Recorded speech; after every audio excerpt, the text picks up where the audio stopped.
Sunamite. Maintenant, cours donc à sa rencontre et dis-lui, te portes-tu bien? Ton mari et ton enfant se portent-ils bien? Elle répondit, bien. Et dès qu'elle fut arrivée auprès de l'homme de Dieu sur la montagne, elle embrassa ses pieds. Géasi s'approcha pour la repousser. Mais l'homme de Dieu dit, laisse-la, car son âme est dans l'amertume, et l'Éternel me l'a cachée et ne me l'a point fait connaître. Amen. Amen. Que Dieu bénisse avec nous sa parole. Amen. Et qu'il nous bénisse tous dans sa présence. Nous sommes honorés d'avoir les fils et les filles de Dieu qui sont venus de la région parisienne, de Roissy-en-Brie, pour nous visiter. Que Dieu vous bénisse tous richement. Amen. Nous sommes contents de voir que le Seigneur nous a unis par l'amour et par la parole. Et à lui seul la gloire et l'honneur. Bientôt, nous serons tous ensemble dans la gloire. Vous croyez ça? Amen. Oui, nous serons ensemble dans la gloire. Bientôt, le Seigneur vient. Bientôt, nous partons. Dans la parole prophétique, l'apôtre Pierre a tiré notre attention pour dire dans 2 Pierre chapitre 1 que les choses qui nous ont été communiquées au travers du ministère que le Seigneur leur a donné, parce que le ministère, c'est le ministère de l'Esprit, au travers du ministère de la parole qu'ils avaient, ils ont dit des choses, et l'apôtre Pierre précise que ces choses qui ont été dites à nous, les croyants, que ce soit les croyants de ce temps-là, que ce soit les croyants de ce temps-ci, dans l'attente de l'accomplissement de la promesse du retour du Seigneur Jésus-Christ, l'homme de Dieu dit, j'aurai soin qu'après mon départ, vous puissiez toujours vous souvenir de ces choses. Le départ d'un homme de Dieu n'annule pas les paroles qui ont été communiquées au nom du Seigneur. Amen. Que l'homme de Dieu soit présent, que l'homme de Dieu soit absent, Dieu est toujours dans sa parole et Dieu confirmera toujours sa parole avec ceux qui croient. Il dit, ce n'est pas en effet pour leur montrer l'importance des choses qui leur ont été dites, dont ils devraient toujours se souvenir, même après le départ de l'homme de Dieu. Il leur dit, ce n'est pas en effet en suivant des fables habilement conçues que nous vous avons fait en connaître la puissance et l'avènement, le retour de notre Seigneur Jésus-Christ. Amen. Amen. Ce n'est pas en suivant des fables habilement conçues par des hommes que nous vous avons fait part de ces choses merveilleuses, mais c'est comme ayant vu sa majesté de nos propres yeux. Donc ils étaient des témoins, ils ont vu la majesté du Seigneur Jésus-Christ, et il dit au verset 7, car il a reçu de Dieu le Père honneur et gloire, quand la gloire magnifique lui fut entendre une voix qui disait, celui-ci est mon fils bien-aimé, en qui j'ai mis toute mon affection. Alors, et nous avons entendu cette voix venant du ciel. Amen. Non seulement ils avaient vu avec leurs yeux la majesté du Seigneur, mais ils avaient aussi entendu avec leurs oreilles la voix qui venait de Dieu. Et ce qu'ils ont vu et entendu, c'est ce qu'ils ont annoncé. Amen. Amen. Et lui, Pierre, était de ceux qui étaient sur la montagne. Lui, Pierre, était parmi ceux qui avaient vu et avaient entendu. Dans Matthieu chapitre 17, si nous pouvons ouvrir légèrement cette porte, parce que notre chambre, la salle ici n'est pas climatisée, juste légèrement pour ne pas déranger les voisins. Dans Matthieu 17, c'est là que l'apôtre Pierre tire ce qui nous communique dans 2 Pierre, chapitre 1. Dans Matthieu 17, il a été dit là, au verset, je peux commencer au verset 1, 6 jours après, Jésus prit avec lui Pierre, Jacques et Jean, son frère. Écoutez bien, Pierre, Jacques et Jean, le frère de Jacques, de Jacques, oui. Et il les conduisit à l'écart sur une haute montagne. Et là, il fut transfiguré devant eux. Son visage resplendit comme le soleil, et ses vêtements devinrent blancs comme la lumière. Et voici Moïse et Élie leur apparurent, s'entretenant avec lui. Pierre, prenant la parole, dit à Jésus, « Seigneur, il est bon que nous soyons ici. Si tu le veux, je dresserai ici 3 tentes, une pour toi, une pour Moïse et une pour Élie. » Comme il parlait encore, une nuée lumineuse les couvrit. Et voici une voix fit entendre de la nuée ces paroles. « Celui-ci est mon fils bien-aimé, en qui j'ai mis toute mon affection. Écoutez-le. » Amen.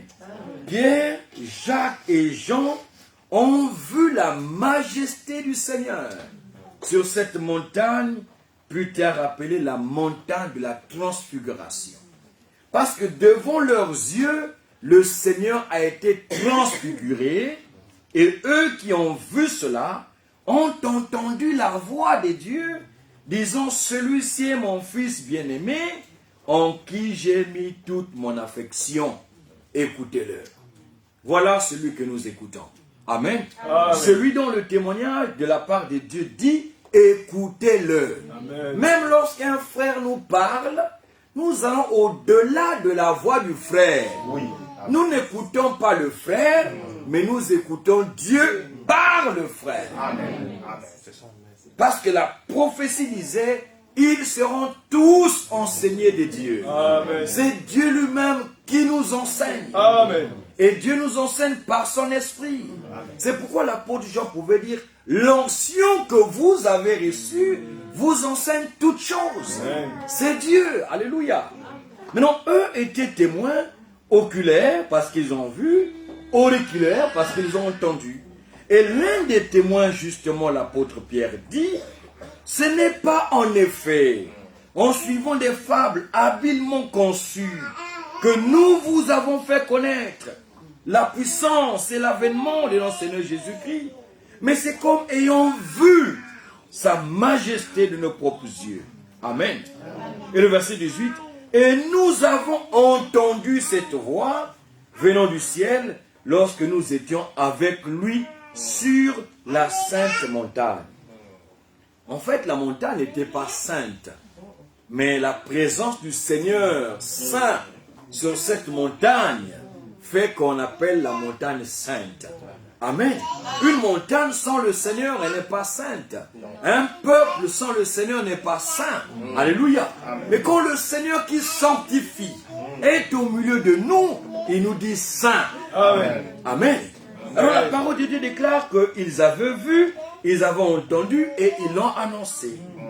Dans 1 Jean, l'un des témoins, des 3 témoins, 1 Jean, chapitre 1, verset 1 aussi. 1 Jean 1, verset 1. Ce qui était dès le commencement, ce que nous avons entendu et ce que nous avons vu de nos yeux. Amen. Ils avaient entendu, ils avaient vu. Ce que nous avons contemplé et que nos mains ont touché concernant la parole de la vie. Et la vie a été manifestée. Et nous l'avons vue. Et nous le rendons témoignage. Et nous vous annonçons la vie éternelle qui était auprès du Père et qui nous a été manifestée. Maintenant le verset 3. Ce que nous avons vu et entendu, nous vous l'annonçons à vous aussi. Amen. Les apôtres de Jésus-Christ nous ont annoncé des choses vraies. Amen. Des choses dignes de confiance. C'est la parole de Dieu révélée à leur cœur et accomplie devant leurs yeux qui nous ont annoncé. Amen. Amen. Et pourquoi ils nous ont annoncé les mêmes choses? Ce que nous avons vu et entendu, nous vous l'annonçons à vous aussi, afin que vous aussi, vous soyez en communion avec nous. La vraie communion n'est possible que là où on croit les mêmes choses. Amen. Et pourquoi les mêmes choses? il faut entendre les mêmes choses. Amen. Parce que la foi vient de ce que l'on entend, et ce que l'on entend vient de la parole de Christ. Amen. Dans Luc 1, écoutez comment il commence sa lettre à son ami. Luc au chapitre 1.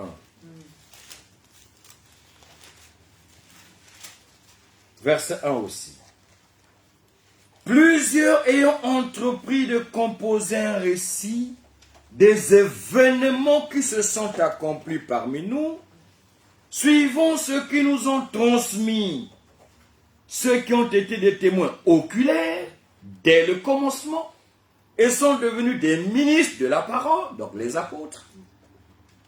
Il m'a aussi semblé bon, après avoir fait des recherches exactes sur toutes ces choses, depuis leur origine, ça veut dire quoi? Depuis leur commencement, il m'a semblé bon de te les exposer par écrit d'une manière suivie, excellent Théophile, afin que tu reconnaisses la certitude, la véracité des enseignements que tu as reçus.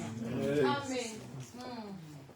Les événements qui étaient accomplis parmi eux étaient des événements prophétiques. Oui. Il ne parlait pas ici de la politique. Il ne parlait pas ici des choses du monde. Il dit non. Il y a des frères qui ont entrepris de composer un récit des événements qui se sont accomplis parmi nous. Amen. La parole de Dieu annoncée par les prophètes ont trouvé leur accomplissement dans le Nouveau Testament. Amen. Dans l'Ancien Testament, il y a des prophéties. Dans le Nouveau Testament, il y a l'accomplissement de ces prophéties-là. Dans l'Ancien Testament, il y a des ombres. Dans le Nouveau Testament, il y a la réalité. Amen. Lorsque Jean-Baptiste est apparu, il n'était pas un simple prophète. C'était un prophète promis. Quand Jésus-Christ est apparu, il était le Messie promis. Amen. Tout ce qu'il a fait, le lieu de sa naissance, ses déplacements, ses souffrances, son enseignement, ses œuvres, sa crucifixion à la croix, sa mort à la croix à Golgotha, son ensevelissement, sa résurrection, était l'accomplissement des Écritures. Amen. Amen. Les prophètes de Dieu avaient déjà annoncé qu'il souffrirait, alléluia, mais qu'ensuite il entrerait dans sa gloire. C'est pourquoi l'apôtre Pierre, toujours, regardez, 1 Pierre au chapitre 1, il dit au verset 10, 1 Pierre chapitre 1 verset 10, les prophètes qui ont prophétisé, touchant la grâce qui nous était réservée. C'est comme ça que nous devons lire ça. Parce que vous étiez là, c'est nous. Vous êtes dans le vous. Alléluia. Amen. Il faut accepter ça, mon frère, ma soeur. Tu es dans le vous. Oui. La grâce qui vous était réservée. La grâce qui nous était réservée. Eh bien, les prophètes qui ont prophétisé en touchant cette grâce ont fait de ce salut l'objet de leurs recherches et de leurs investigations. Ils voulaient sonder l'époque et les circonstances marquées par l'Esprit de Christ qui était en eux et qui attestait d'avance les souffrances de Christ et la gloire dont elles seraient suivies. Écoutez, il leur fut révélé, soulignez ça, il leur fut révélé que ce n'était pas pour eux-mêmes, mais pour nous, alléluia, qu'ils étaient des dispensateurs de ces choses qui vous sont annoncées, qui vous sont annoncées maintenant, ceux qui vous ont prêché l'évangile par le Saint-Esprit envoyé du ciel et dans lequel les anges même désirent plonger leur regard. Alors, bénis sont vos yeux parce qu'ils voient. Amen. Bénis sont vos oreilles parce qu'elles entendent. Amen. Bénis soient vos cœurs parce qu'ils croient. Amen. Car plusieurs justes et plusieurs prophètes ont voulu voir ce que vous voyez, ont voulu entendre ce que vous entendez ce soir. même les anges désirent plonger le regard dans les choses qui vous sont communiquées par l'Esprit. Amen. Maintenant, regardez que ce que la pensée que nous poursuivons, c'est de montrer que ce que les apôtres nous ont annoncé de la part du Seigneur était l'accomplissement des choses qu'ils avaient vues, qu'ils avaient entendues. Lesquelles choses étaient annoncées d'avance dans l'Ancien Testament, ont trouvé leur accomplissement dans le Nouveau Testament. Le Nouveau Testament commence par l'accomplissement des prophéties de l'Ancien Testament. Amen. Et le Nouveau Testament terminera de la même manière. Dieu veillera sur chaque parole pour l'accomplir. Aucune des paroles de notre Dieu ne faillira. Amen. Dieu veille sur chacune des déclarations sorties de sa bouche pour accomplir cela avec ceux qui croient. Amen. Dieu soit loué. Romains 1 nous dit ceci, écoutez, Romains 1. Romains 1. Romains au chapitre 1, la parole nous dit, depuis le premier verset, Paul, serviteur de Jésus-Christ, appelé à être apôtre, mis à part pour annoncer l'évangile de Dieu, évangile qui avait été promis auparavant de la part de Dieu par ses prophètes dans les Saintes Écritures. Les Saintes Écritures, là, c'est l'Ancien Testament. Donc déjà dans l'Ancien Testament, le Seigneur avait promis l'évangile. Amen. Maintenant écoutez, cet évangile-là, promis dans les Saintes Écritures, concerne le Fils de Dieu. Amen. Amen. Alors vous comprenez pourquoi l'apôtre Paul dans Romains 11 a dit, en ce qui concerne l'évangile, les Juifs qui n'ont pas cru en Jésus, Fils de Dieu, sont ennemis. Romains 11, on va revenir ici. Romains chapitre 11, le verset 28. Romains 11, le verset 28 dit ceci.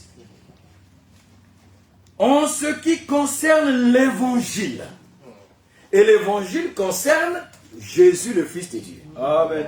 En ce qui concerne l'évangile, ils sont ennemis à cause de vous. Mais en ce qui concerne l'élection, ils sont aimés à cause de leur Père. Il parle des Juifs qui n'ont pas cru en Jésus comme le Messie. Remontons au verset 25. Car je ne veux pas, frères et sœurs, que vous ignorez ce mystère, afin que vous ne vous regardiez point comme sages. Une partie, alléluia, pas tout, mais une partie d'Israël est tombée dans l'endurcissement, jusqu'à ce que la totalité des païens soit entrée. Amen. Et la totalité des païens là, Dieu connaît déjà le nombre. Amen. La totalité des païens ne veut pas dire que tout le monde va croire, non. La totalité des païens croyants, connus par Dieu, soit entrés. Amen. Amen. Alors nous savons alors, et nous comprenons par ces choses, que le temps de la grâce est là encore, pour que jusqu'à la dernière brebis puisse entrer. Amen.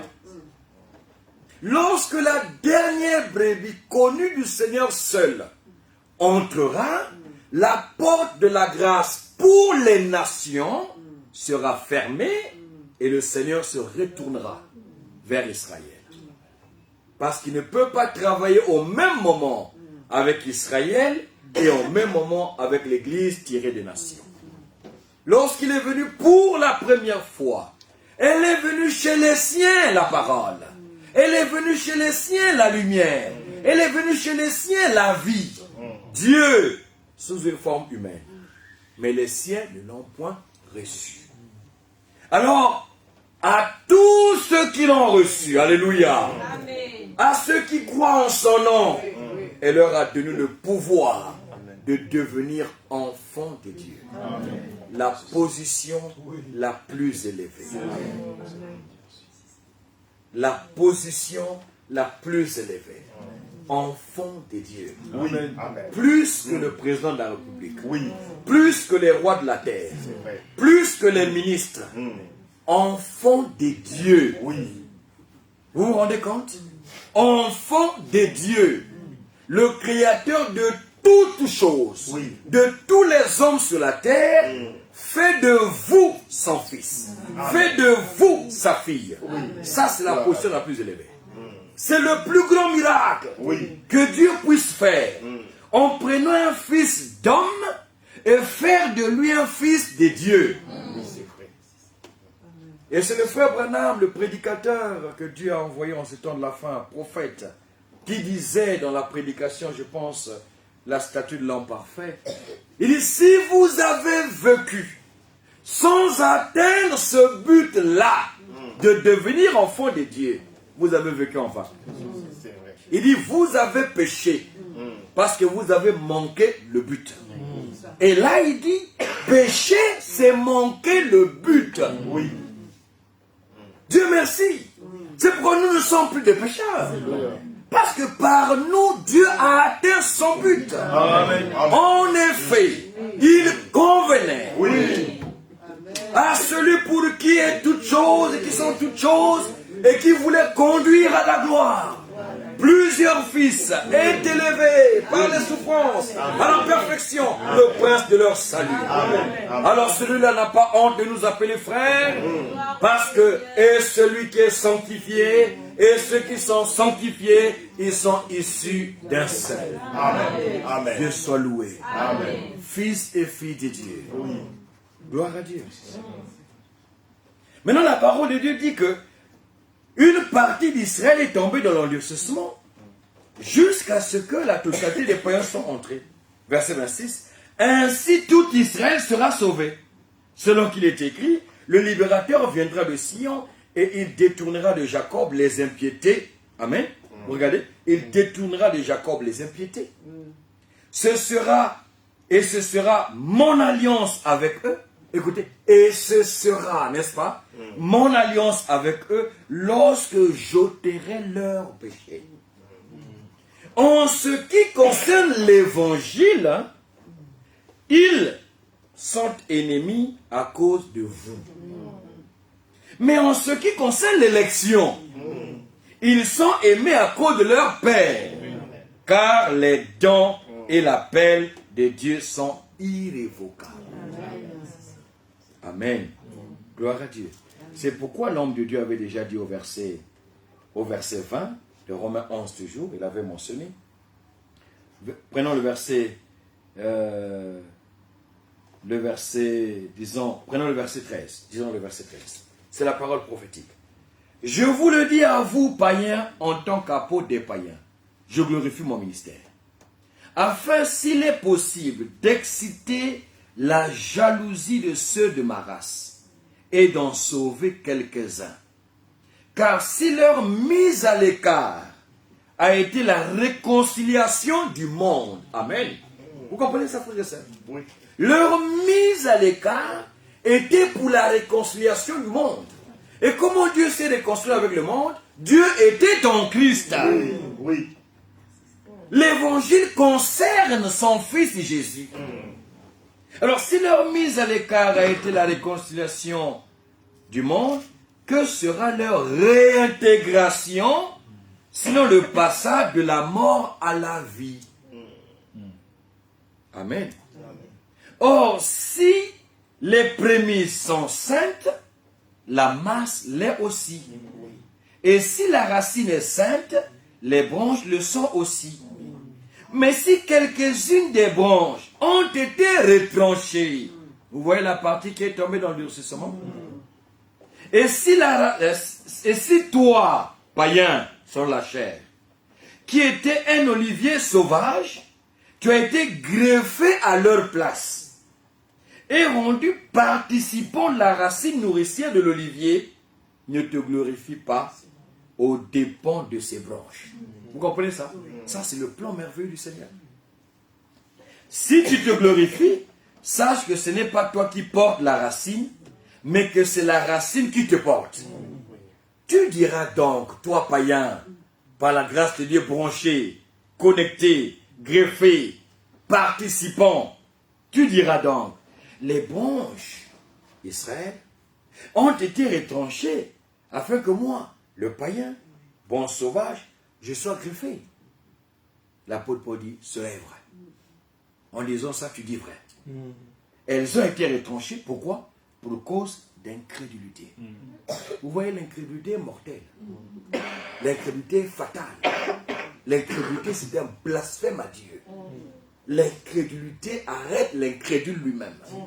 Dieu n'agit pas avec les incrédules.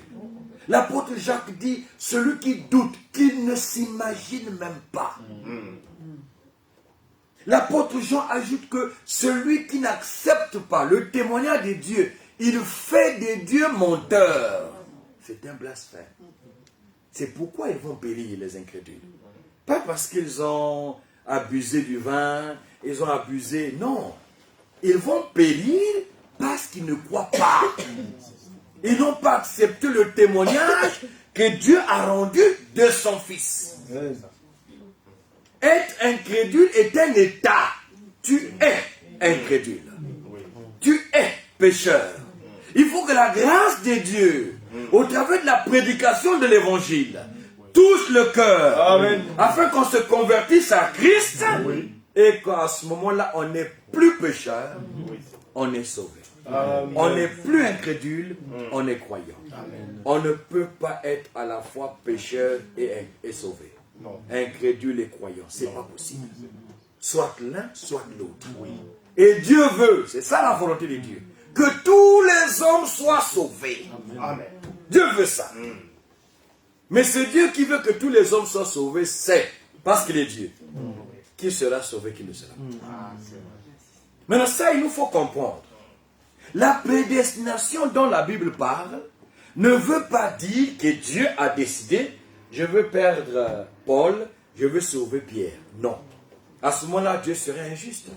Or, Dieu n'est pas injuste. Il n'y a pas en lui d'injustice. Dieu voulait que Pierre et Paul soient sauvés. Amen. Ça, c'est sa volonté. Et Dieu leur a envoyé un sauveur, afin que les deux croient au sauveur et qu'ils soient sauvés. Mais parce qu'il est Dieu, connaissant la fin avant le commencement, il savait que Pierre croirait, Paul ne croirait pas. Mais il a envoyé quand même le sauveur, pour que lorsque Paul ne va pas croire, je prends un exemple, lorsque Paul ne va pas croire, que Paul n'ait pas d'excuse pour dire, si j'avais entendu, j'allais croire.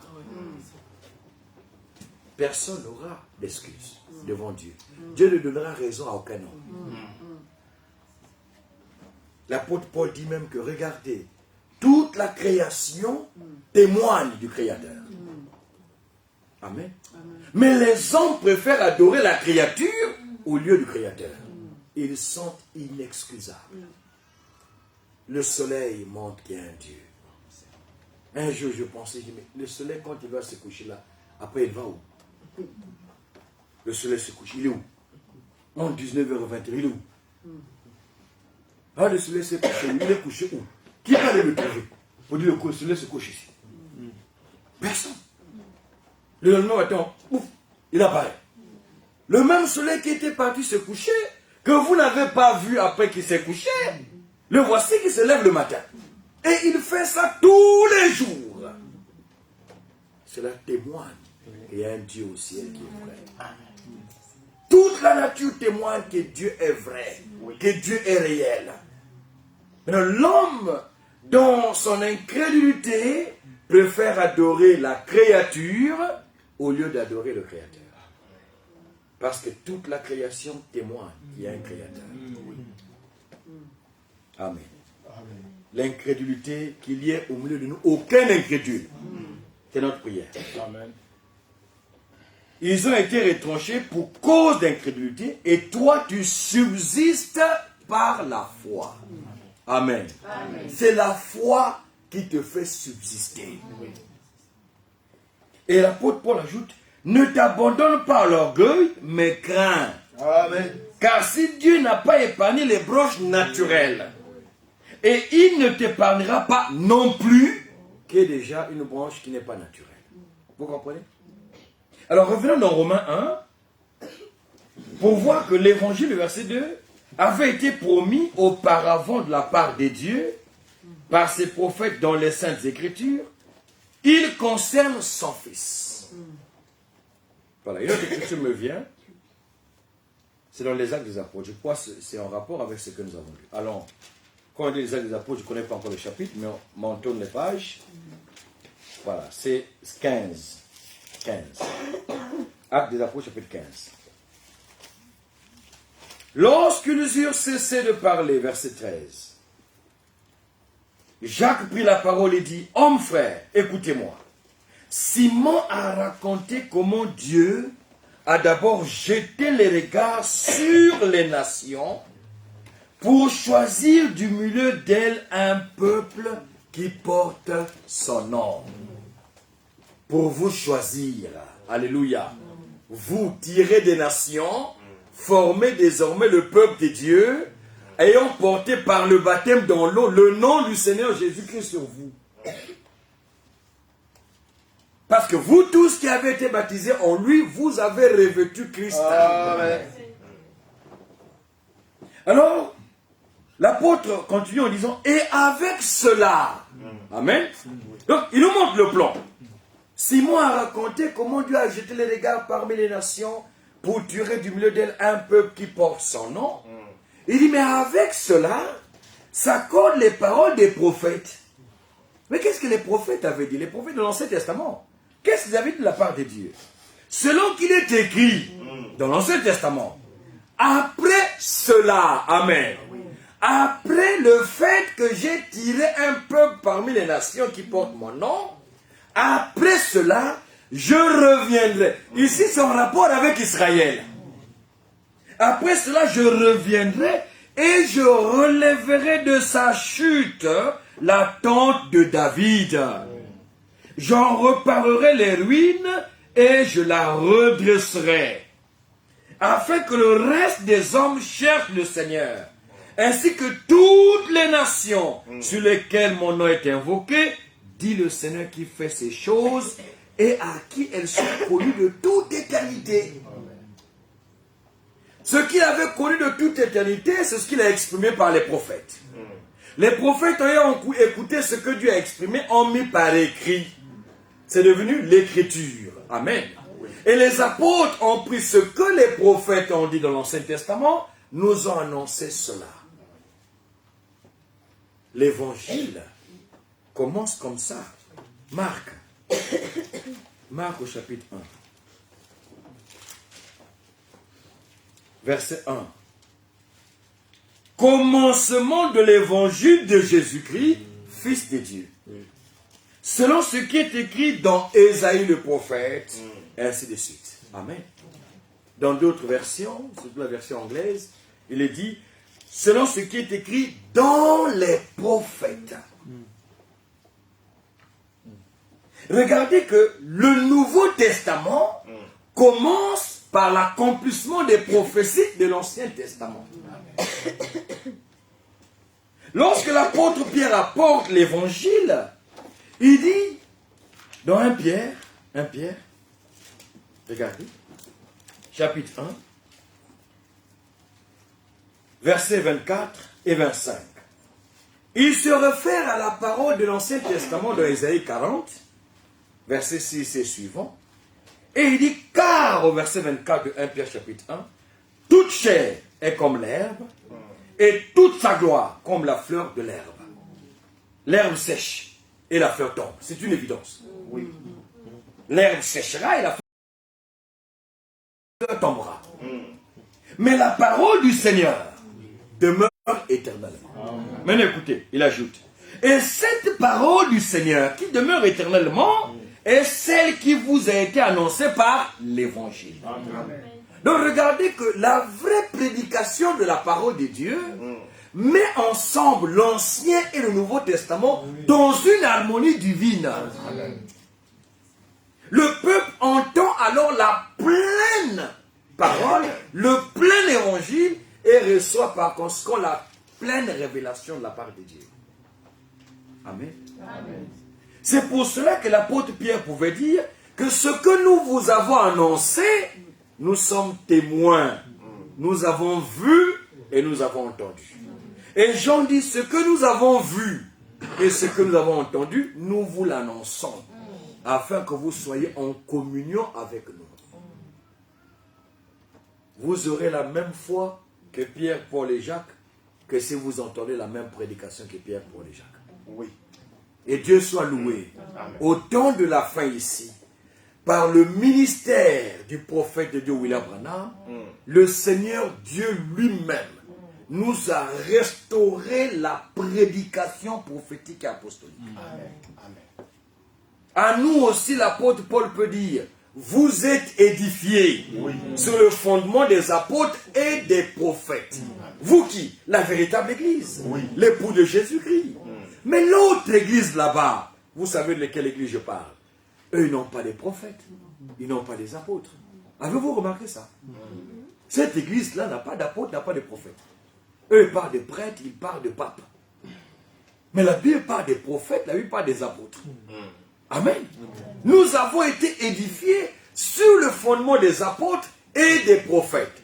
Ce que les prophètes avaient annoncé de la part de Dieu, c'est ce que les apôtres nous ont fait entendre après qu'ils aient vu l'accomplissement des choses annoncées par les prophètes.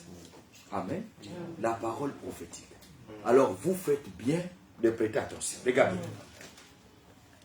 2 Pierre chapitre 1, là où nous avons été. 2 Pierre chapitre 1. Le verset 19 maintenant. Et nous tenons pour d'autant plus certaine la parole prophétique à laquelle vous faites bien de prêter attention comme à une lampe qui brille dans un lieu obscur jusqu'à ce que le jour vienne apparaître et que l'étoile du matin se lève dans vos cœurs. Et quand je lis cette écriture, je dis toujours, ceux qui prêtent attention à la parole prophétique font bien. Oui. Ça, c'est ce que Dieu vous dit. Vous qui prêtez attention à la parole prophétique, vous faites bien. Car ayant reçu sa révélation de la parole prophétique, elle est pour vous comme une lampe. La parole n'est lumière que lorsqu'elle est révélée. Oui.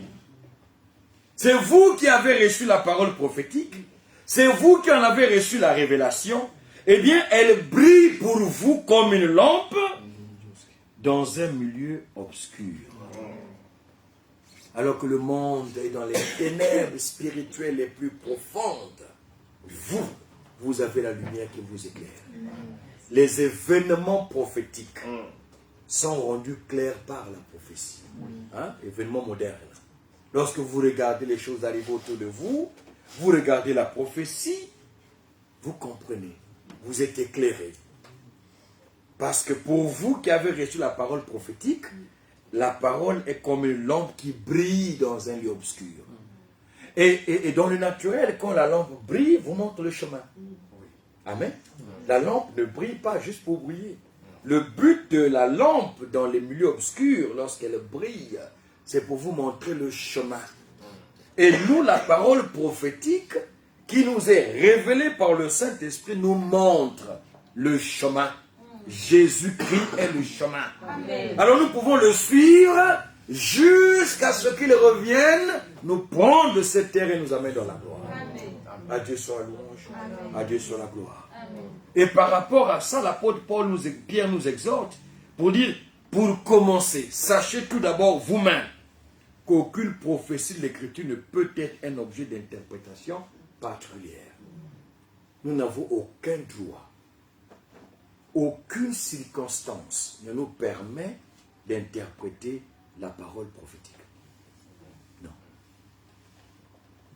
La parole prophétique, Dieu lui-même l'interprète en l'accomplissant. Oui. C'est lorsque la prophétie s'accomplit, c'est ça son interprétation. La prophétie disait, Bethléem, tu n'es pas la moindre des terres, car de toi, terre de Juda, car de toi sortira un chef qui paîtra mon peuple. Beaucoup de gens pouvaient interpréter cela. Non, mais c'est spirituel. Non, ça s'est déjà accompli. Jusqu'à ce qu'un jour, il est né là, Jésus-Christ est né à Bethléem. Amen. Et la question a été posée, où est-ce que le Christ devait naître? La réponse est venue, à Bethléem. Car voici ce qu'avait dit le prophète. Il n'y avait pas besoin d'interprétation. L'accomplissement de la prophétie était clair. On pouvait toucher du doigt ce que Dieu avait dit dans l'Ancien Testament, arriver dans le Nouveau Testament. On pouvait voir, saisir avec ses mains. L'apôtre Jean dit, nous l'avons palpé, nous avons contemplé, nos mains l'ont touché. Ce que Dieu avait promis dans l'Ancien Testament est devenu réalité. Lors de la première venue de Jésus-Christ, ceux qui ont fait des études profondes par rapport à ces choses ont dit plus de 109 prophéties de l'Ancien Testament ont trouvé leur accomplissement lors de la première venue de Jésus-Christ sur cette terre. Amen. Les dernières 24 heures de Jésus-Christ sur la terre, plus de 24 prophéties de l'Ancien Testament ont été accomplies. Dans le Nouveau Testament, il y a plus de 845 prophéties de l'Ancien Testament qui sont répétées comme accomplies dans le Nouveau Testament. Le Dieu qui est le nôtre veille sur chacune de ses paroles pour l'exécuter. Cela devait nous fortifier tous, de savoir que nous avons affaire à un Dieu qui, lorsqu'il a dit une chose, reposez-vous là-dessus, parce qu'il va veiller et il va l'accomplir. Amen. Pas besoin d'interprétation particulière. Mais la prophétie doit être vue dans son accomplissement. Doit être comprise dans son accomplissement. Tu n'as pas besoin que je l'interprète pour toi. Tu n'as pas besoin je n'ai pas besoin que tu le fasses pour moi. Toi et moi, nous avons besoin de dire où est-ce que cela est arrivé. Ce qui est dit là, c'est arrivé où? Amen. Lorsque nous voyons dans l'Ancien Testament, nous retrouvons le Nouveau Testament en disant, voilà, c'est là. Ce qui a été dit là est accompli ici. Gloire à Dieu. Ce qui a été dit là est accompli ici. Gloire à Dieu. Voilà comment est-ce que la vie de l'épouse, dans l'attente du retour de l'époux, est constituée. Seulement la foi dans les Saintes Écritures, et l'Écriture s'accomplira comme le Seigneur l'avait donné. Amen. Que Dieu nous bénisse sur ça. Alors repartons dans l'Ancien Testament pour terminer. Il y a une pensée ici. Est-ce que nous avons compris ça sur la parole prophétique? Voilà. Dans 2 Rois au chapitre 4, comme nous l'avons lu, c'est parmi les miracles que Dieu a accomplis dans le ministère d'Élisée après que Élie ait été enlevé. Amen. Vous savez qu'il a été enlevé, Élie. Et quand il a été enlevé, on ne l'a plus vu. 2 Rois, chapitre 2, regardez. 2 Rois, chapitre 2. Au verset 3 déjà, 2 Rois, chapitre 2, verset 3. Les fils des prophètes qui étaient à Bethel sortirent vers Élisée et lui dirent, sais-tu que l'Éternel enlève aujourd'hui ton maître au-dessus de ta tête? Et il répondit, je le sais aussi, taisez-vous. Regardez, il connaissait qu'il y aurait un enlèvement d'Élie. Il savait que Élie allait être enlevé. Et il le rappelle à Élisée. Élisée dit, je le sais aussi, taisez-vous. Mais eux qui connaissaient que Élie allait être enlevé n'étaient pas concernés par cet enlèvement-là. Comme aujourd'hui, même des Pentecôtistes disent, il y aura un enlèvement, il y aura un enlèvement. Mais est-ce qu'ils sont concernés? Ceux qui sont concernés par cet événement-là se laissent préparer en vue de cet enlèvement. Oui. Parce que nous avons compris selon la parole que pour ce qui est du retour du Seigneur Jésus-Christ, pendant lequel retour il y aura l'enlèvement, il nous faut aimer ce retour-là. Amen. Aimer l'avènement du Seigneur. Il nous faut aussi attendre cela, mais aussi nous laisser préparer. Oui. 3 choses. Aimer son avènement, attendre son avènement et se préparer. Parce qu'il vient pour ceux qui l'attendent. Oui. Hébreux chapitre 9, verset 28. Il apparaîtra une seconde fois sans péché pour ceux qui l'attendent. Ça nous insistons parce que Aujourd'hui, la promesse que nous devons rappeler chaque fois, c'est le retour de Jésus-Christ. C'est à cause de cela que nous sommes ici. Oui. Et que nous ne sommes pas avec les autres. C'est parce que Jésus revient. Amen. Amen. Et Jésus qui revient nous a donné un message pour notre préparation en vue de son retour. C'est ça qui fait que les autres nous critiquent. C'est ça qui fait que nous acceptons tout cela. C'est ça qui a fait que nous sortions de tous ces milieux-là. Parce que là-bas, ils n'attendaient pas le Seigneur. Ils n'attendent pas. J'ai rendu témoignage un jour ici, j'ai dit, mais moi, tout le temps, jusqu'à l'âge de 20 ans, l'âge où j'ai cru cette parole, jusqu'à l'âge de 20 ans, j'étais dans une église protestante, évangélique. Jamais je n'ai écouté que Jésus reviendra pour me chercher. Aucune promesse. Au contraire, il me faisait peur. Il me disait, Jésus viendra juger tous les vivants et les morts. C'est tout ce que je connaissais. Mais dans une telle église, mais comment pouvais-je attendre le retour du Seigneur? Je ne pouvais pas. Parce que je ne connaissais même pas qu'il reviendrait pour l'enlèvement. Et chacun de vous peut rendre témoignage d'où nous venons. Mais lorsque nous avons entendu la parole de Dieu, qui nous parle de la promesse de son retour, et que Dieu qui nous avait connus dès avant la fondation du monde, nous avait prédestinés, nous avait élus pour ces choses. Lorsque nous avons entendu cette parole, lui-même a suscité la foi de nos cœurs. Amen. Je dis lui-même, parce que nous n'avons fait aucun effort pour croire.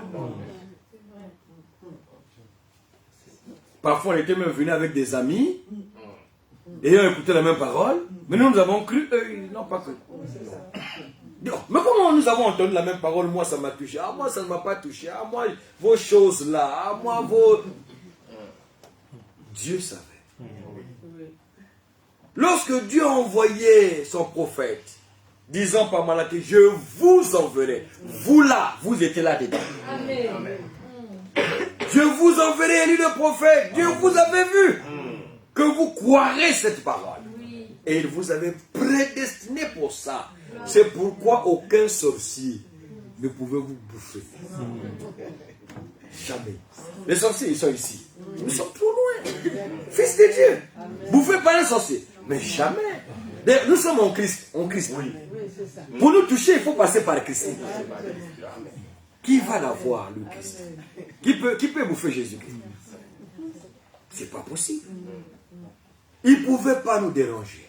Tout ce qu'il faisait là, Dieu disait, fièvre ici, malaria, Dieu disait, il faut qu'il croie d'abord. Oui. Une fois que nous avons cru, si nous mourons, ce n'est pas le sorcier. Non. Si nous mourons, ce n'est pas la malaria. C'est que Dieu a dit, viens te reposer. Amen. Et comme je dis toujours, nous fermons les yeux de ce côté-ci. Les bien-aimés pleurent. Mais de l'autre côté, nous les ouvrons. Les gens sont contents. Amen. C'est vrai. C'est un passage. Nous changeons de demeure. Et de l'autre côté, c'est meilleur pour vous et pour moi. Parce que c'est le repos. Bientôt ici, il y a un signal donné. Oui. Nous allons revenir. Oui. Les morts aussi ressusciteront. Ça nous console. Vous voyez comment vous êtes contents? Mais parce que la Bible avait dit, consolez-vous les uns les autres. Amen. Vous ne pouvez être consolés par ces choses que si vous les croyez. Oui. Amen. Et Dieu soit loué. Parce que c'est lui qui a suscité la foi. Oui. Et si nous avons compris ça, frère, nous ne nous moquerons pas des incrédules. Au contraire, nous prierons à Seigneur, fais-leur grâce aussi. Qu'ils voient ce que moi je vois. Qu'ils croient, Seigneur. Parce que moi, c'est par grâce. Je crois parce que tu m'as fait grâce. La grâce de croire. La grâce d'obéir. C'est la grâce. Oui. Amen. Amen. Dieu soit loué pour ça. Amen. Et Christ va revenir. Il y aura un enlèvement. Oui. Croyez-vous ce frère? Il y aura un enlèvement. Un jour, frère, on viendra chercher, nous ne serons plus là. Un jour. Et nous disons Maranatha. Il n'y a aucun projet qui soit plus grand que ça. viens Seigneur. Oui. Et il viendra en son temps. Amen. Mais il nous a envoyé un message pour nous préparer. Celui qui veut être prêt pour le retour de Jésus-Christ doit prendre de tout son cœur ce que Jésus a envoyé pour nous préparer. Oui. En d'autres termes, vous ne serez pas prêts si vous ne prenez pas la voie pourvue par Dieu pour votre préparation. Celui qui sera prêt, c'est celui qui a cru ce que Dieu a dit et qui a marché dans l'obéissance. Oui, c'est vrai. Il sera prêt. Oui. Parce que Dieu n'est pas un aventurier. Il ne fait pas des choses dans l'aventure. Il nous a envoyé le message pour nous préparer. Et comme nous disons toujours, la place est préparée pour un peuple préparé. Amen. C'est nous qui sommes concernés par l'enlèvement. C'est nous qui nous laissons préparer. C'est nous qui aimons cet événement-là. Nous en parlons chaque fois avec les bien-aimés frères et sœurs. Parce que nous aimons cela. Amen. Amen. Et nous l'attendons dans la patience que dans les Saintes Écritures. Nous attendons le Seigneur et il reviendra. Mais ceux-là qui parlent à Élisée, ah non, eux, ils n'étaient pas concernés. Ils disent, mais Élisée, sais-tu que l'Éternel va enlever aujourd'hui ton maître au-dessus de ta tête? Il répond, je le sais aussi, taisez-vous. Maintenant, regardez le verset 12, quand il a été enlevé. Verset 12 de 2 Rois chapitre 2. Élisée regardait et criait, mon père, char d'Israël et sa cavalerie. Et il ne les vit plus. Amen. Élisée n'a plus vu Élie après l'enlèvement d'Élie. Amen. Amen. Il ne l'a plus vu. Parce qu'il n'était plus là. Mais c'est ça l'enlèvement. On ne vous voit plus. Il ne le vit plus. Amen. Et à propos d'Enoch, que le Seigneur avait enlevé aussi, Genèse chapitre 15, lorsque l'apôtre Paul reprend ça dans Hébreux 11, il dit, Enoch marcha avec Dieu et il ne parut plus parce que Dieu le prit. Amen. Regardez, Hébreux 11, vous connaissez ça. Hébreux 11, regardez. Ces choses sont vraiment fermement établies dans nos cœurs. Parce que le diable dérange beaucoup de gens. Dans Hébreux chapitre 11, écoutez. Hébreux 11. Il dit au verset 5, l'homme de Dieu. Il dit, c'est par la foi qu'Enoch fut enlevé pour qu'il ne voie point la mort. Et il ne parut plus parce que Dieu l'avait enlevé.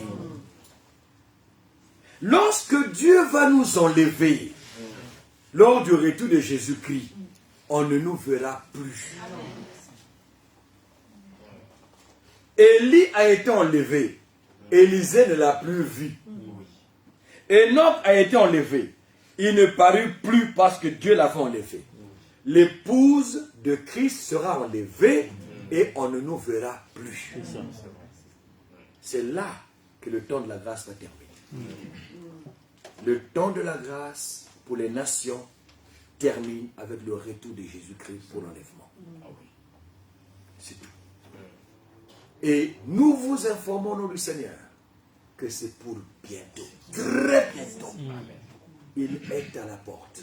Il est plus proche de nous maintenant que lorsque nous avons entendu parler de son retour. Et nous disons, Maranatha, viens Seigneur. Maintenant, regardez, bien-aimés frères et sœurs, au verset 15 de 2 Rois chapitre 2, les fils des prophètes qui étaient allés à Jéricho vis-à-vis, l'ayant vu Élisée, dirent, l'esprit d'Élie repose sur Élisée. Amen. Cet esprit-là que Dieu appelait l'esprit d'Élie devrait revenir sur la terre 5 fois. Dans le programme de Dieu. 5 fois. D'abord sur Élie lui-même, qu'on appelle Élie le Tishibite. Et ensuite sur Élisée, comme ici nous voyons, les gens ont confessé, l'esprit d'Élie repose sur Élisée. Ensuite, devait se reposer sur Jean-Baptiste, parce que l'ange a dit à Zacharie son père, il marchera devant Dieu dans la puissance l'esprit d'Élie. Amen. Et cet esprit d'Élie devrait aussi revenir sur un serviteur de notre temps. C'est le frère Branham, sur qui l'esprit d'Élie aussi reposa. C'est pourquoi la Bible l'adresse aussi parfois comme Élie. Et le même esprit d'Élie pour la 5e fois viendra sur l'un des 2 témoins qui sera à Jérusalem. Voilà le programme de Dieu par rapport à cela. Amen. Maintenant, ce que nous poursuivons ce soir, c'est que parmi les miracles que Dieu a permis à Élisée d'accomplir, il vient trouver une femme, la Sunamite, dont le mari était vieux. Il n'avait pas d'enfant. Chaque fois qu'Élie venait dans les environs, Élisée plutôt, la femme la donnait à manger à Élisée, jusqu'à ce qu'un jour, cette femme-là dit à son mari, l'homme de Dieu, chaque fois qu'il vient ici, il mange, faisons-lui une chambre. On lui a fait une chambre. Et lorsque Élisée venait, il restait là, chez eux, dans cette chambre qu'on avait préparée pour l'homme de Dieu. Maintenant, il était tellement touché par cet empressement, par cet amour que cette femme et son mari avaient témoigné à son endroit, qu'il demande à cette femme-là, que veux-tu? Amen. Que veux-tu? La femme répond, regardez, Élisée, le verset 13 de 2 Rois chapitre 4, je suis revenu. Élisée, au verset 13, dit à Géasi, dis à cette femme, voici tu nous as montré tout cet empressement. Que peut-on faire pour toi? Faut-il parler pour toi au roi ou au chef de l'armée? Elle répondit, j'habite au milieu de mon peuple. Et il me dit, mais que faire pour elle? Géasi répondit, mais elle n'a point de fils et son mari est vieux. Amen. Voici son problème. C'est un couple vieux qui n'a pas d'enfant. Elle n'a pas besoin qu'on parle d'elle ou pour elle au roi ou au chef de l'armée. Son problème, c'est qu'elle n'a pas d'enfant. Alors, verset 15, Élisée dit, il dit, appelle-la. Géasi l'appela et elle se présenta à la porte. Élisée lui dit, à cette même époque, l'année prochaine, tu embrasseras un fils. Amen. L'homme de Dieu était touché par cette affection, cet empressement que cette femme manifesta à son endroit. Il dit, mais non, qu'est-ce qu'on peut faire pour toi? Est-ce qu'il faut parler à un tel pour toi? Non. Elle dit non. Géasi dit, mais elle n'a pas d'enfant. Alors Élisée dit, viens. À cette même époque, l'année prochaine, tu embrasseras un fils. Tu auras un enfant. Et elle dit, non mon Seigneur, homme de Dieu, ne trompe pas ta servante. Ne trompe pas ta servante. Mais la Bible confirme au verset 17. Cette femme devint enceinte. Amen. Amen. Dieu a vu l'empressement qu'elle a manifesté à l'égard de son serviteur. Dieu a répondu à la prière de son serviteur en donnant à cette femme stérile un enfant. Amen. Maintenant la Bible dit l'enfant grandit. Et un jour l'enfant tomba malade, l'enfant mourit. La femme dit, moi je n'avais pas demandé d'enfant. J'étais au milieu de mon peuple avec mon mari qui est déjà vieux. J'ai manifesté l'amour à l'égard de l'homme de Dieu en le nourrissant et en le logeant. L'homme de Dieu vient ici avec une promesse que tu aurais un enfant. Je découvre que je suis enceinte, l'enfant est là, l'enfant grandit, l'enfant meurt. Je vais chez l'homme de Dieu. C'est lui qui a commencé ces choses. Son Dieu qui m'a donné un enfant à cet âge est capable de faire un miracle pour mon enfant. Amen. C'est pourquoi, vu de l'extérieur, la situation n'était pas bonne. Mais pour elle, à l'intérieur, tout va bien. Amen. Oui. Le Dieu qui m'a fait passer par cette expérience est capable de faire au-delà. Amen. Tout va bien. Écoutez, et elle le dit à qui? À son mari. Cette femme ici, regardez. L'enfant tombe malade. Le père dit, amène-la chez sa maman. La maman reçoit l'enfant sur les genoux. Et à midi, l'enfant meurt. Elle n'a pas pleuré. Elle n'a pas paniqué. Elle prend l'enfant. Elle met dans la chambre de l'homme de Dieu. Parce que chez elle, il y avait une chambre réservée pour Élisée, l'homme de Dieu. Elle dépose l'enfant là. Et après, elle dit à son mari, envoie-moi, je te prie, un des serviteurs et une des ânesses. Je veux aller en hâte vers l'homme de Dieu et je reviendrai. Amen. Elle connaissait où se trouvait la solution. C'est pourquoi elle n'a pas paniqué. Elle n'a pas cherché à alerter les voisins. Frère, mais qu'est-ce qui m'est arrivé? Les hommes de Dieu, qu'est-ce qui est passé ici? Moi, j'étais... Non, non, non, non, non, non. Elle dit, je sais là où je vais aller me plaindre. C'est le Dieu de cet homme-là qui m'a donné cet enfant. Que le Dieu de cet homme-là fasse un miracle.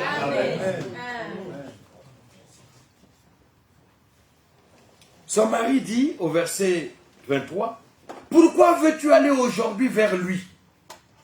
Ce n'est ni la nouvelle lune ni le sabbat. Elle répondit, tout va bien. T'inquiète pas. Je sais à qui j'ai affaire. Tout va bien. Elle prend le serviteur vers l'homme de Dieu. Et même quand Géasi, le serviteur d'Élisée, la rencontre, il dit, mais ça va? Tout va bien, ma soeur? Tu te portes bien? Ton mari et ton enfant? Bien que son enfant était mort. Elle dit à Géasi, bien, tout va bien. Elle ne mentait pas. C'est la foi qui s'exprime. La foi voit au-delà. La foi voit l'invisible. Amen. Abraham, notre père, qui avait la foi dans ce que Dieu avait dit, la Bible dit qu'il espérait contre toute espérance. Ça veut dire qu'il n'y avait aucune raison permettant à Abraham d'espérer. Mais bien qu'il n'y avait aucune raison le permettant d'espérer, il espéra quand même. Amen. Espérant contre toute espérance, Abraham ne considéra point que son corps était déjà usé. Bien que son corps était déjà usé. Mais Abraham ne considéra pas ça. La foi ne considère pas ce que les yeux voient. C'est pourquoi un homme qui a la foi est comme un fou. Oui, c'est vrai. Il parle à un être qui ne voit pas. Mais il sait qu'il est là, il entend. Vous pensez que vous priez, vous parlez à Dieu, non? Est-ce que vous le voyez? Non. Mais vous parlez pourquoi? Parce que vous savez qu'il est là. Qu'il vous entend. Dans le monde, on vous appellerait un fou. Regardez un homme qui est en train de parler à quelqu'un, il ne voit pas. Mais les yeux, justement, ne voient pas cet homme. Mais la foi sait qu'il est là. Car Dieu récompense ceux qui le cherchent. Amen. Amen. Amen. Maintenant, regardez les obstacles sur le chemin. On va terminer. Verset 23, elle pouvait se laisser décourager par cette parole de venant de son mari. Son mari dit, pourquoi veux-tu aller aujourd'hui vers lui? Ce n'est ni nouvelle lune, ni sabbat. Amen. Parce qu'en Israël, ce Dieu, ce grand Dieu avait donné les lois. Et pendant la nouvelle lune, le sabbat, c'était des moments extraordinaires. Le sabbat était un jour extraordinaire. Et ce mari veut lui dire, mais attends la nouvelle lune, attends le sabbat. Pourquoi tu veux aller là-bas? Amen. Maintenant là, ce n'est pas le sabbat, ce n'est pas la nouvelle lune. Elle dit, tout va bien. Le Dieu que je sais, le Dieu en qui j'ai cru, le Dieu qui m'a donné cet enfant n'est pas lié à un jour. Il est souverain. Amen. Il n'attendra pas le sabbat, ni la nouvelle lune pour agir. Amen. Il peut agir aujourd'hui, maintenant même là. Et elle a reçu la récompense de sa foi. Amen. Parce que vous irez lire à la maison qu'elle est rentrée avec Élisée, et Élisée a prié et l'enfant est revenu à la vie. Elle a persévéré. Tout va bien. Amen. Et le Seigneur, en effet, n'est pas lié par des choses du monde.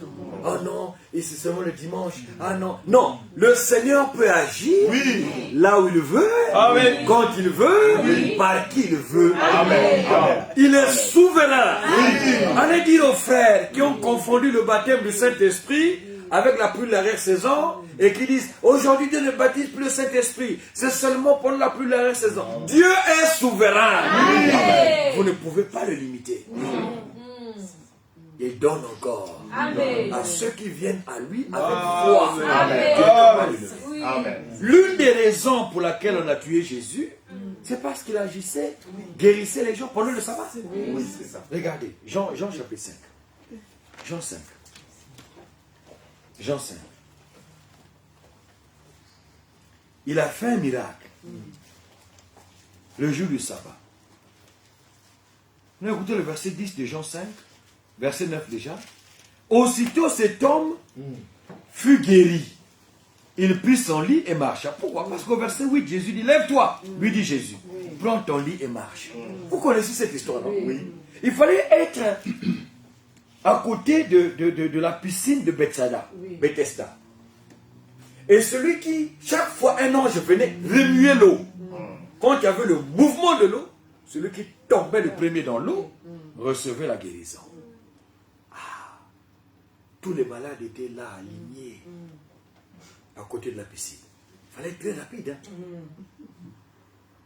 Dès que l'ange remuait l'eau, celui qui tombait le premier recevait son entière guérison. Le frère ici était boiteux, il n'y avait personne pour le pousser rapidement lorsque l'ange avait remué l'eau. Un jour, Jésus passait là. Lui dit, veux-tu être guéri? Lui répond, je n'ai personne. Oh, mais c'est pas ça la question. Alléluia!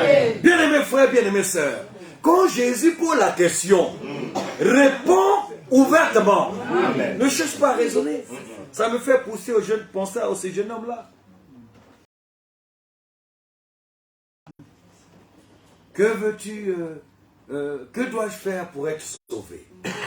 Jésus a dit, voici ce que tu dois faire. Aujourd'hui, quand on pose la question aux prédicateurs et tout, surtout des nationaux, c'est eux. Que dois-je faire pour être sauvé? Arrête de boire, arrête de fumer, arrête. Frère, quelqu'un peut arrêter de boire, de fumer, de commettre la fornication et aller en enfer après. Oui, c'est vrai. Il n'a pas posé la question pour dire qu'est-ce que je ne dois pas faire. Il a dit qu'est-ce que je dois faire. Jésus lui dit fais ça et viens. Tu seras sauvé. Amen. Ici, Jésus pose la question. Regardez. Regardez. Au verset 5. Là se trouvait, à côté de la piscine, là, se trouvait un homme malade depuis 38 ans. 38 ans, malade. Amen. Frères et sœurs, sois encouragés ce soir. Amen. Que le nombre des années pendant lesquelles tu as porté cette douleur n'a aucun effet devant Dieu. Amen. Ça, on pouvait dire non, frère, c'est chronique. C'est chronique, c'est 38 ans. Ah, frère, c'est une maladie chronique. Il n'y a pas de chronique devant Dieu. Amen. Ah, mes frères, ça fait longtemps. Et puis, le diable donne des raisonnements. Frère, ma maladie là, frère. Ma maladie. C'est pas ta maladie. La preuve que c'est pas ta maladie, c'est qu'elle n'était pas là avant. C'est l'ennemi qui a fait. Et le Seigneur a déjà vaincu. Amen. Amen. Il faut demander à Dieu de confirmer sa victoire dans ta vie. Amen. Et il le fera.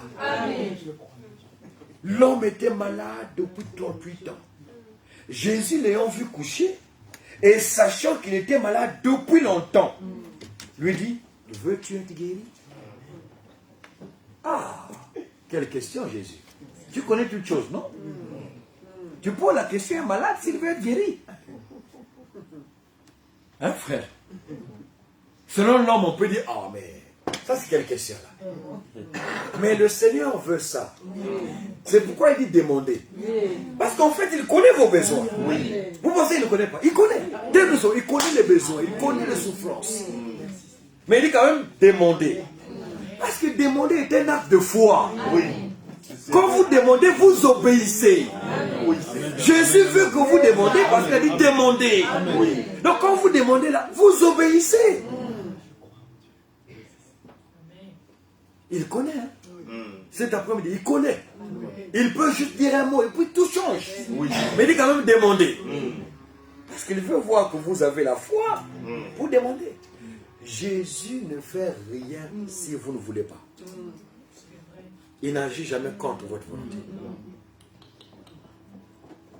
Il veut. C'est pourquoi il nous donne la parole. Pour que par la parole, nous écoutions ce que lui veut. Donc sa volonté. Et ensuite, en fonction de sa volonté, pour le Seigneur, tu veux que je sois guéri? Tu m'as dit demander. Alléluia.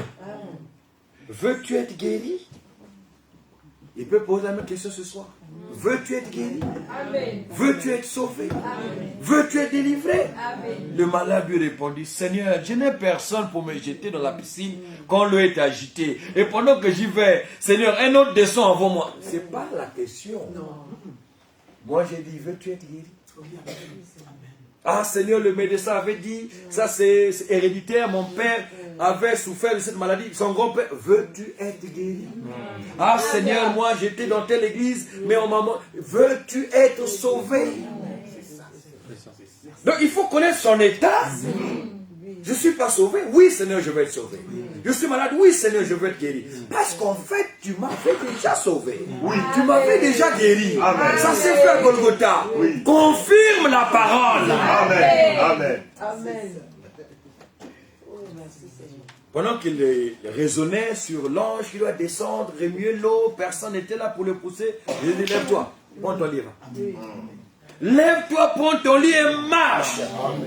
Aussitôt, Alléluia. cet homme n'a plus besoin de tomber dans l'eau qu'un ange. Non. Aussitôt, cet homme fut guéri, il prit son lit et marcha. Gloire à Dieu. Amen.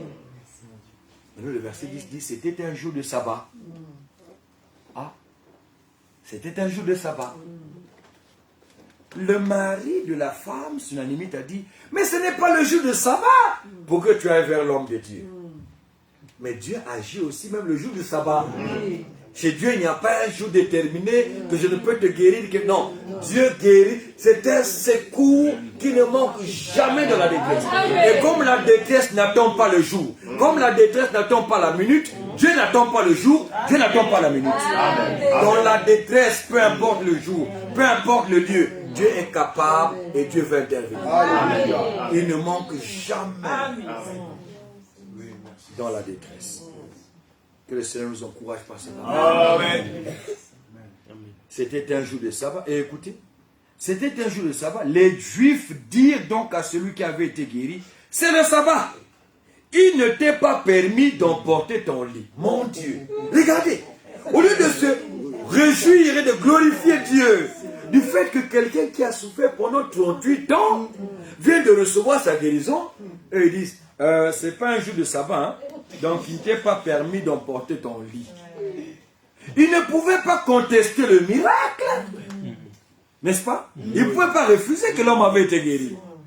Mais ils disent non, ça ne se fait pas le jour de sabbat.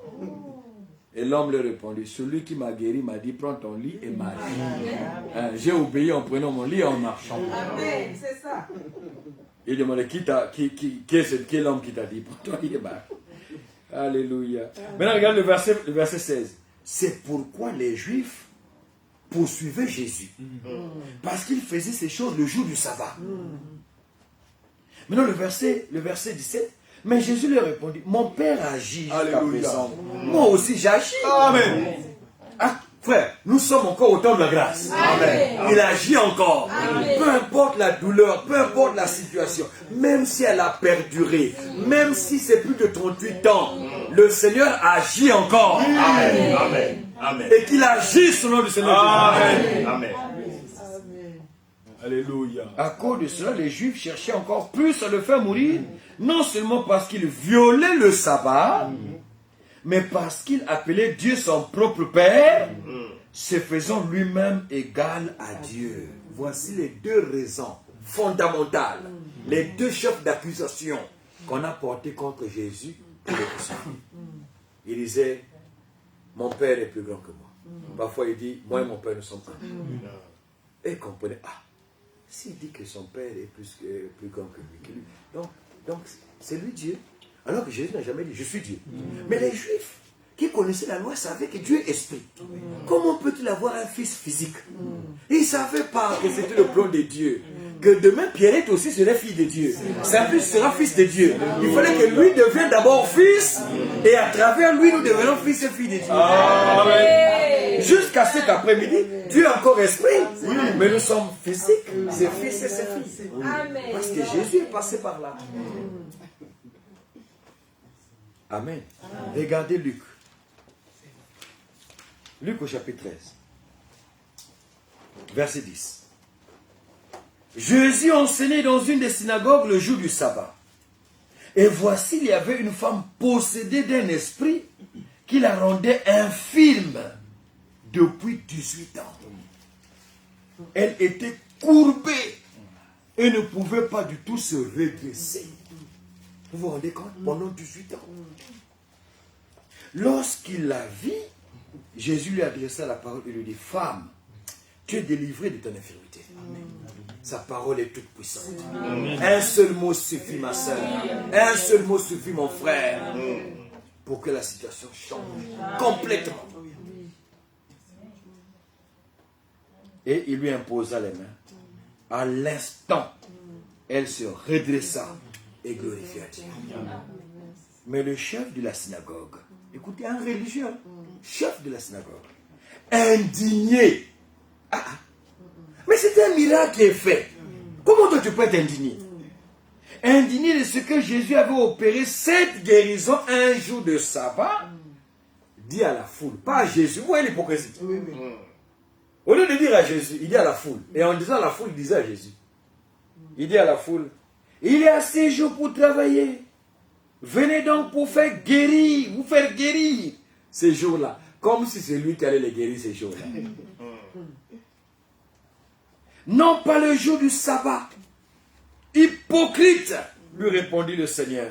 Est-ce que chacun de vous le jour du sabbat ne détache pas de la craie son bœuf ou son âne pour le mener boire?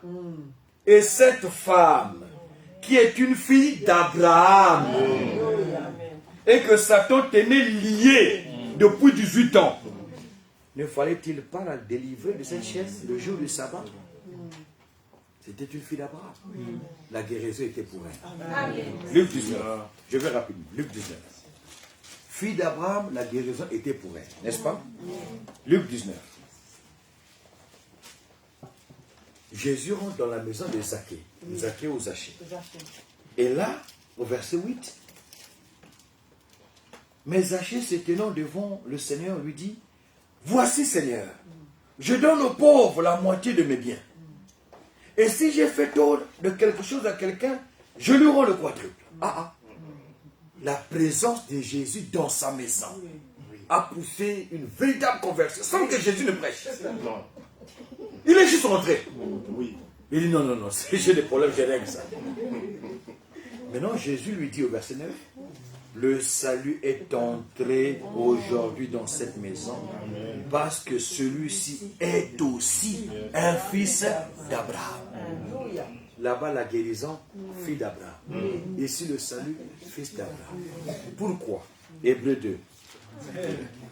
Hébreux chapitre 2. Mais pourquoi les choses sont comme ça? Mais parce que la Bible a dit. Dans Hébreux chapitre 2, verset 16. Hébreux 2, verset 16. Car assurément, certainement, ce n'est pas à des anges qu'il vient en aide, mais c'est à la postérité d'Abraham. Dieu est venu en aide à la postérité d'Abraham. Cette femme-là était fille d'Abraham. Cet homme-là, sachez, était fils d'Abraham. Vous êtes la postérité d'Abraham par Jésus-Christ. Galates chapitre 3. Regardez. C'est pourquoi vous avez droit à ces choses-là. Ce sont vos droits découlant de Golgotha. Acceptez ça, mes frères et sœurs. Vous avez ces droits qui vous viennent de Golgotha parce que là-bas, il a accompli ça pour vous. Donc, Galates au chapitre 3. Galates au chapitre 3, regardez. Galates au chapitre 3, la Bible dit, au verset 6 d'abord, comme Abraham crut à Dieu et que cela lui fut imputé à justice, reconnaissez donc que ce sont ceux qui ont la foi qui sont fils d'Abraham. Vous avez la foi, vous êtes fils et filles d'Abraham. Aussi l'Écriture prévoyant que Dieu allait justifier les païens par la foi, l'Écriture avait d'avance annoncé cette bonne nouvelle à Abraham. Toutes les nations seront bénies en toi. Ainsi, ce soir, ceux qui croient sont bénis avec Abraham. Amen. Vous êtes bénis avec Abraham le croyant. Vous qui croyez. Maintenant, regardez le verset 26. Car vous êtes tous fils de Dieu par la foi en Jésus-Christ. Vous tous qui avez été baptisés en Christ, vous avez revêtu Christ. Il n'y a plus ni juif ni grec. Il n'y a plus ni esclave ni libre. Il n'y a plus ni homme ni femme. Car vous tous, vous êtes un en Jésus-Christ. Et si vous êtes à Christ, vous êtes donc la descendance d'Abraham, héritier selon la promesse. La guérison est pour vous. La délivrance est pour vous. Le salut est pour vous. Tout est pour vous par Jésus-Christ. Il a accompli à Golgotha. Croyez-vous ça? Que Dieu vous bénisse. Lèvons-nous, frères et sœurs. Lèvons-nous, donnons gloire à Dieu pour ce qu'il a déjà fait. Dieu l'a déjà fait. C'est fait.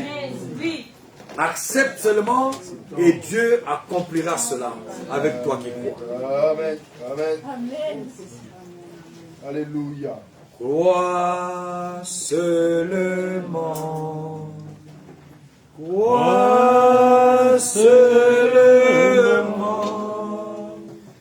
Tout est possible. Crois seulement. Oui, crois seulement.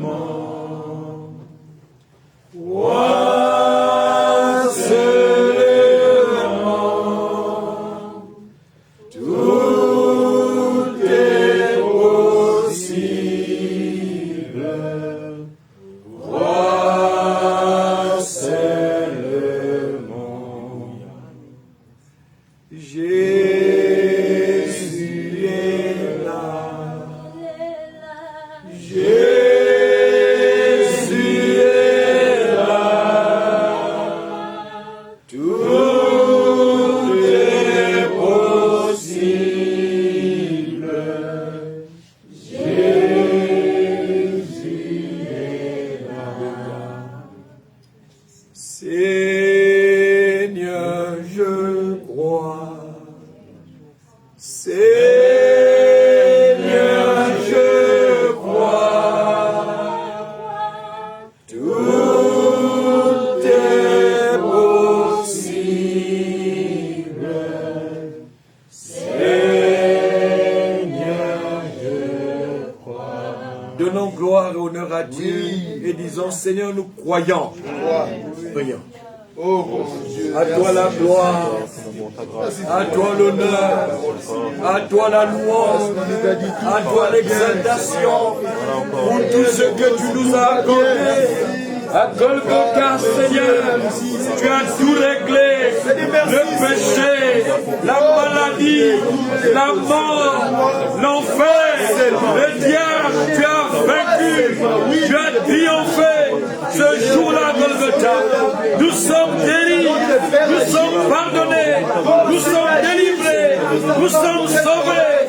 Merci pour cette œuvre pleinement accomplie, parfaitement accomplie à Golgotha. Seigneur, que les bénédictions qui découlent de cette œuvre rédemptrice à Golgotha soient notre partage ce soir. Dans le nom de Jésus, confirme ta parole avec chaque frère et chaque sœur.